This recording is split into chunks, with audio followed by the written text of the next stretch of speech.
आज मैं तुम्हें हाइपरबोला के कुछ क्वेश्चंस करवाऊंगा जो जेई मेन में पूछे गए हैं, ठीक है। तो प्रैक्टिस के लिए ये सब ज़रूरी है करना।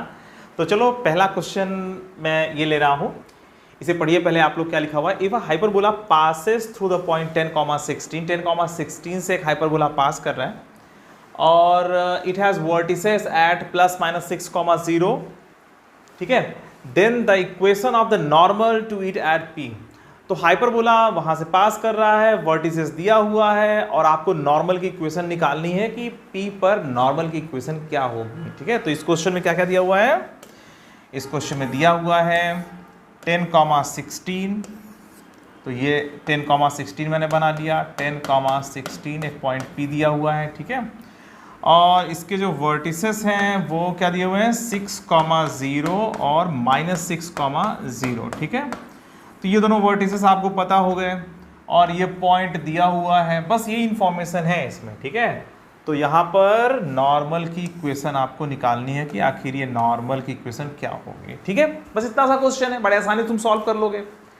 कैसे, देखो अब हाइपरबोला की इक्वेशन को हमने मान लिया x² upon a² minus y² upon b² is equal to 1 और a बराबर 6 दिया ही हुआ है। तो इसका मतलब ये हुआ कि हाइपरबोला की जो इक्वेशन है वो ये हो जाएगी x² upon 36 minus y² upon b² बराबर 1। ये 36 कैसे हो गया, a बराबर 6। अरे यार वर्टिसेस जो होता है ना, इन दोनों पॉइंट्स को जो है वर्टिसेस कहते हैं, ठीक है। हाइपरबोला में दो दो वर्टेक्स होते हैं, पैराबोला में देखो एक वर्टेक्स होता है ना, ठीक है। यहाँ पर दो दो वर्टिसेस हैं। चलो फिलहाल x² अपॉन 16 नहीं x² upon 36 minus y² upon b² बराबर 1, ठीक है। तो इससे तो भैया ये हो गया, a की वैल्यू दिया है और थोड़ा सा सुधार हो गया, a की वैल्यू पता है, a² हमने लिख दिया। और 10,16 से पास करो तो 10,16 सेटिस्फाई करा दो। तो 10,16 सेटिस्फाई कराओगे तो 100 अपॉन 36 और 16 का स्क्वायर मतलब कितना हो जाएगा 256 ना, 256 upon b² is equal to 1। और यहाँ से तुम b² की वैल्यू भी निकाल लोगे, कितना आएगा 256 अपॉन b² बराबर 100 अपॉन 36 माइनस 1 बराबर कितना जाएगा, ये हो जाएगा 64 अपॉन 36 है ना। और 256 अपॉन b² की वैल्यू ये है, तो b² की वैल्यू कितनी हो जाएगी, b² की वैल्यू हो जाएगी 256 इंटू 36 डिवाइड बाई 64, ठीक है। अब काट करके इसको निकाल लो, 4 9 36 और यहाँ पर 16, ठीक है। और यहाँ पर 4 4 16 और यहाँ पे 4 6 24 और 4 4 16, ठीक है। और भी कट रहा है, नहीं और नहीं कट रहा है, नहीं कट तो रहा है, 4 4 और यहाँ पर कितना जाएगा 4 6, ठीक है, सही है। तो ये आ जाएगा हमारा 16 इंटू 9, तो b² की वैल्यू 16 इंटू 9 मतलब कितना हो जाएगा, b² बराबर ये आ जाएगा 4 और 144, तो b² की वैल्यू 144, ठीक है। तो b² की वैल्यू 144 आ गई, तो इसका मतलब ये हुआ कि इस हाइपरबोला को और सही से लिख दिया जाए। ये हाइपरबोला है x² अपॉन 36 और माइनस y² अपॉन 144 बराबर 1, ठीक है। तो जो इन्फॉर्मेशन दी हुई थी उसका यूज़ करके सबसे पहले तो a की वैल्यू आ गई और a की वैल्यू के बाद हमने b की वैल्यू निकाली क्योंकि उसे 10,16 से पास करना था। तो अब एक नया सिचुएशन ये हो गया कि भैया ये हाइपरबोला है और 10,16 पर नॉर्मल की इक्वेशन निकालो। तो अब तो सीधा सीधा फार्मूला लगाने का समय आ गया। नॉर्मल का equation a² x by x1 और plus b² y by y1 बराबर a² प्लस b²। हाइपरबोला में प्लस होता है, ठीक है। तो a² की वैल्यू 36 रख दो, तो यहाँ पर 36x है ना बाई x1 की वैल्यू 10 दिया हुआ है ना, 10,16 है ना, प्लस 144 और y1 की वैल्यू क्या दिया हुआ है 10,16, तो यहाँ पर 16 रख देंगे, ठीक है। तो x1 y1 10 और 16, ठीक है। और a और b सब की वैल्यू रखी रहे हैं 36 प्लस 144, ठीक है 144। बस इसी सॉल्व कर लो, आंसर आ जाएगा। देखो यहाँ पे कितना जा रहा है 36 अपॉन 10 को कैंसिल आउट कर दो, ये 18 हो जाएगा और इधर भी कुछ कैंसिल होगा, ये 4 4 जा 16 और 4 3 जा 12 और 4 6 है ना, और ये 9, ठीक है।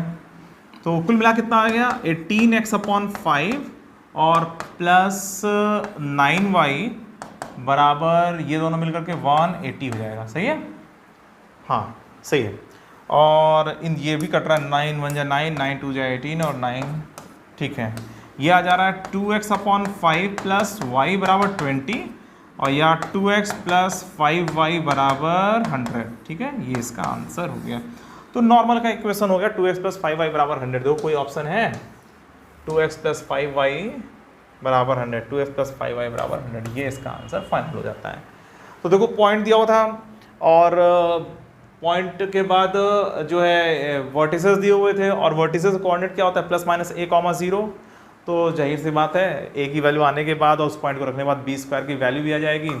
कुछ इसेंट्रिसिटी वगैरह का कुछ क्वेश्चन हो तो भी सॉल्व हो जाता। फिलहाल नॉर्मल की इक्वेशन निकालनी थी p पर, तो 10,16 पर नॉर्मल की equation a²x/x1 plus b² y/y1 बराबर a² प्लस b² फॉर्मूला लगा दिया, आ गया आंसर, ठीक है। ठीक है बच्चों, तो पहला क्वेश्चन तुम लोगों को समझ में आ गया। अब हम लोग दूसरा क्वेश्चन सॉल्व करेंगे। The equation of the common tangent to the curves y² बराबर 16x एंड xy बराबर -4। कॉमन टेंजेंट के भी क्वेश्चन बहुत आते रहते हैं, है ना, इतने दिन से मैं तुम्हें करवा रहा हूँ सारे क्वेश्चंस। देखो कॉमन टेंजेंट क्वेश्चन बहुत हैं, है ना। तो the equation of the common tangent to the curves y² बराबर 16x एंड xy बराबर -4 कैसे सॉल्व करोगे? क्या बताया है तुम लोगों को पढ़ाते समय?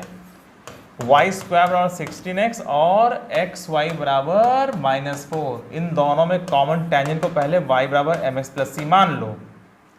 तो y बराबर mx प्लस c हमने मान लिया कि यही कॉमन टेंजेंट है, m और c की वैल्यू आ जाएगी, हमारा आंसर फाइनल हो जाएगा, ठीक है।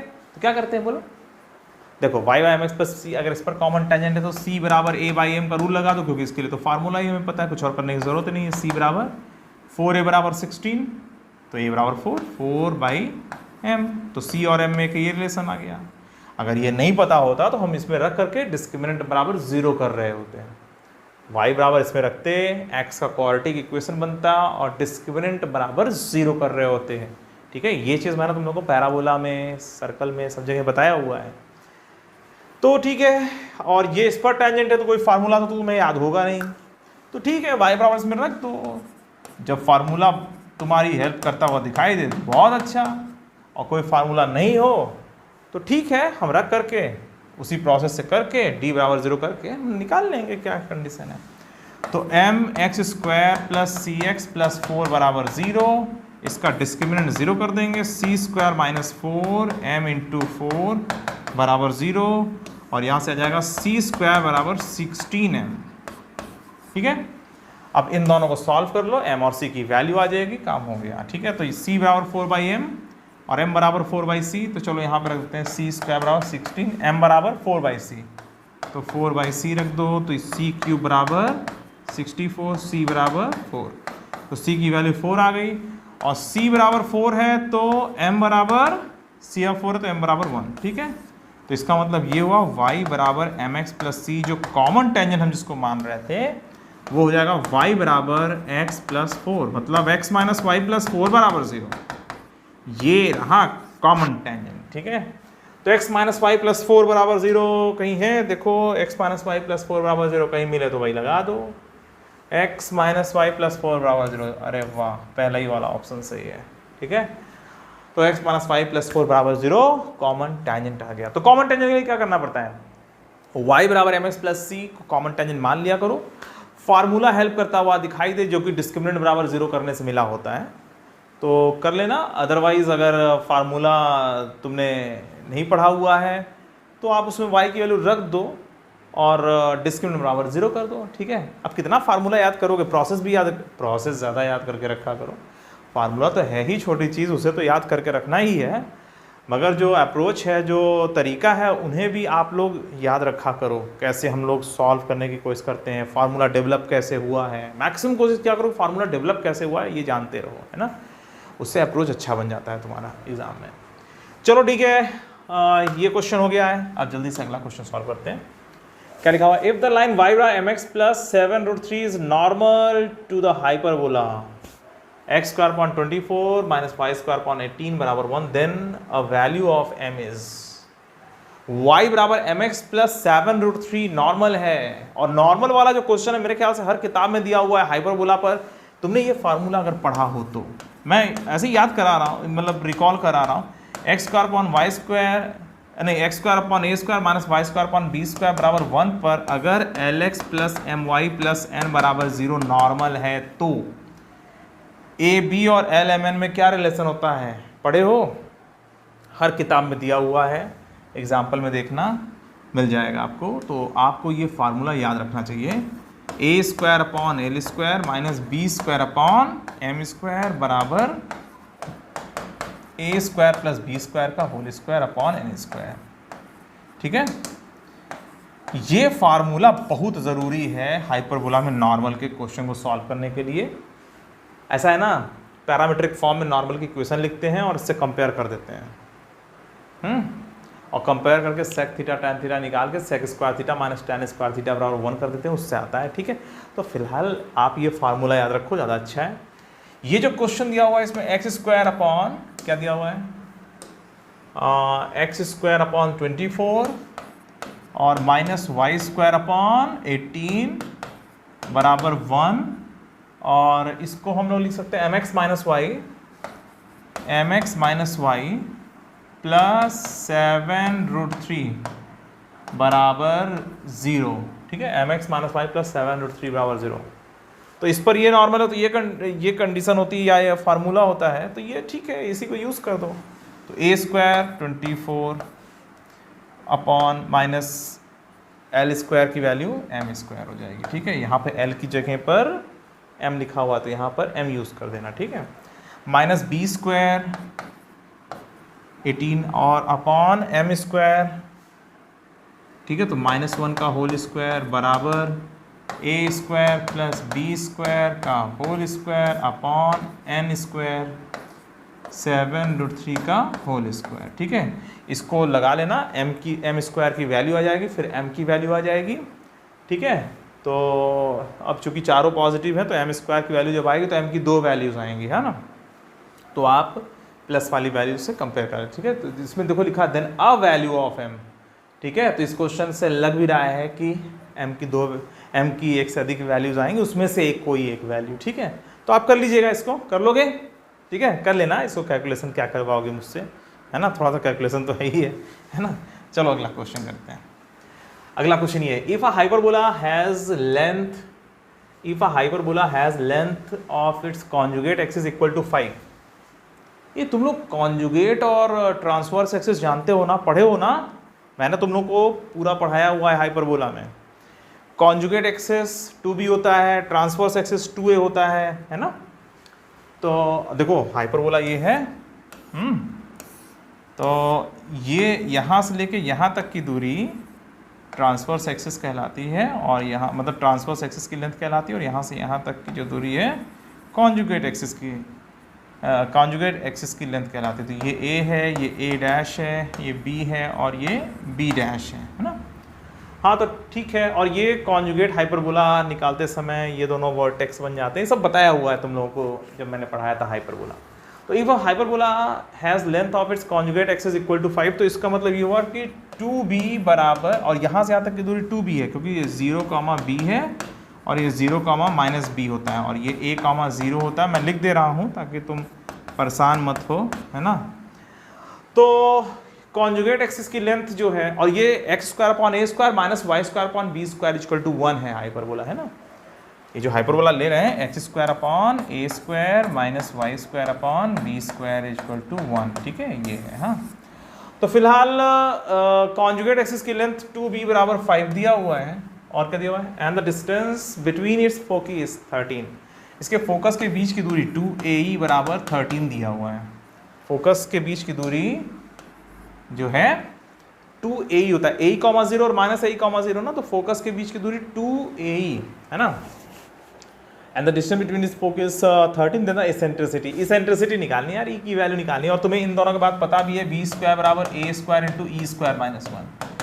तो ये तो भाई फार्मूला है, ये दिया है, ये फार्मूला है। ठीक है, तो अब इन तीनों से तुम आराम से a की वैल्यू भी निकाल सकते हो, b तो दिया है, b तो निकल ही आएगा डायरेक्टली, और e की वैल्यू भी निकाल सकते हो। ठीक है, और इसेंट्रिसिटी पूछा है, तो चलो इसेंट्रिसिटी पर जल्दी से कंसंट्रेट करते हैं। तो भैया यहाँ पर बी स्क्वायर बराबर तो बी बराबर कितना जाएगा, बी बराबर 5/2, तो 5/2 का होल स्क्वायर यहाँ रख दोगे, ठीक है। और या ऐसे कर लो, बी स्क्वायर बराबर a square E square minus A square, और बी स्क्वायर, बी की वैल्यू कितनी है, बी की वैल्यू है 5/2 का होल स्क्वायर, अरे देखो ना 5/2 का होल स्क्वायर है ना, और ए स्क्वायर स्क्वायर की वैल्यू 13/2 का होल स्क्वायर, देखो यहाँ पर 13/2 का होल स्क्वायर, ए स्क्वायर स्क्वायर 13/2 है ना, उसका होल स्क्वायर। अच्छा माइनस ए स्क्वायर, यहाँ से ए स्क्वायर निकालने में हमने सफलता प्राप्त कर ली है, ये 169/4 माइनस 25/4, और ये कितना जाएगा 144/4, देखो सही है। तो यहाँ से ए स्क्वायर की वैल्यू आ गई, अब पूछ क्या रहा है, इसेंट्रिसिटी पूछ रहा है ना, ठीक है। ए स्क्वायर की वैल्यू ये आ गई है, बी स्क्वायर की वैल्यू 25/4 है ही है, तो चलो जल्दी से इसेंट्रिसिटी निकाल लेते हैं। तो बी स्क्वायर बराबर a square into E square minus 1, और बी स्क्वायर की वैल्यू कितनी 5/2 का होल स्क्वायर 25/4 बराबर 144/4 ई स्क्वायर माइनस 1, ठीक है। और वैसे ए की वैल्यू यहाँ पे भी रख सकते थे यार, तुरंत आता है, इतना हम लंबा चौड़ा क्यों करें, नहीं करेंगे, ये गंदी बात है, ऐसा नहीं करेंगे, ठीक है। तो जब ए की वैल्यू कुछ कट वट के देखो, छोटा भी तो नहीं हो रहा है, ए बराबर कितना जा रहा है, ये आ जाएगा 12/2, अरे 6 आ रहा है ये तो जब ए बराबर 6 आ रहा है, और यहाँ पे ए ई बराबर 13/2, ठीक है, और ई बराबर 13/2 ए, और ए की वैल्यू 6 रख दो, कितना 13/12 आ गया आराम से, उतना लंबा चौड़ा क्या कर रहे थे हम लोग, तो 13/12 इसका आंसर हो गया, ठीक है। तो इसकी जो इसेंट्रिसिटी है बड़े आसानी से हमने निकाल लिया 13/12, ठीक है, 13/12, ठीक। तो बच्चों समझ में आ रहा है ना किस तरह से क्वेश्चन सॉल्व करते हैं हम लोग, है ना।